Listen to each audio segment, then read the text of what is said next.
அடிக்கிற வெயிலுக்கு உங்கள் எல்லாருக்கும் கூலிங்காக ஐஸ்கிரீம் பண்ணி தரேன்னு தான் இந்த ஒர்க்கை ஸ்டார்ட் பண்ணேன். என் தங்கச்சி சொன்னால் வெட்டி சீன் போடாமல் ரோஸ் மில்க் பண்ணித்தான்னு கேட்டால், நான் ஐஸ்கிரீம் தான் பண்ணுவேன்னு சொல்லி ஸ்டார்ட் பண்ணிட்டேன். பால் அடுப்பில் வச்சுட்டு அங்கிட்டு போயிட்டு இங்கிட்டு வர்றதுக்குள்ளே பால் பொங்கி சிந்திருச்சு. என்னம்மா ஆரம்பமே அமக்கலமாக இருக்கேன்னு நினச்சிட்டு தான் பண்ணிகிட்டு இருந்தேன். பெருசாக வீரவசனம்லாம் பேசியாச்சு. குல்ஃபி மானத்தை காப்பாற்றுமா அப்படி நினச்சிக்கிட்டே தான் அந்த பேட்டரை நான் குல்ஃபி மோல்டில் ஊற்றினேன். 1/2 லிட்டர் பாலில் தான் நான் ப்ரிப்பேர் பண்ணேன். கிட்டத்தட்ட 8 குல்ஃபியும் அப்புறம் இந்த மாதிரி 2 கப்லேயும் வந்துச்சு. ஃப்ரீசரில் கொண்டு போய் வச்சுட்டேன். எப்படி வரும்னு தெரிலன்னு ஆவலோடு இருந்தேன். அப்பா தான் இந்த மாதிரி ஐஸ் ஸ்டிக் போட்டு கொடுத்தாங்க. ரொம்ப அழகாக அந்த மோல்டுலேருந்து இந்த குல்ஃபி வந்துச்சு. பார்க்குறக்கே ரொம்ப அழகாக இருந்துச்சு. நான் செஞ்ச குல்ஃபியா அப்படின்னு ரொம்ப ஹாப்பியாக இருந்துச்சு.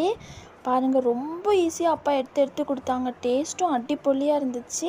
பார்க்குறக்கே ரொம்ப அழகாக இருந்துச்சு. உங்களுக்கும் இந்த குல்ஃபி பிடிச்சிருந்தா லைக் பண்ணுங்கள்.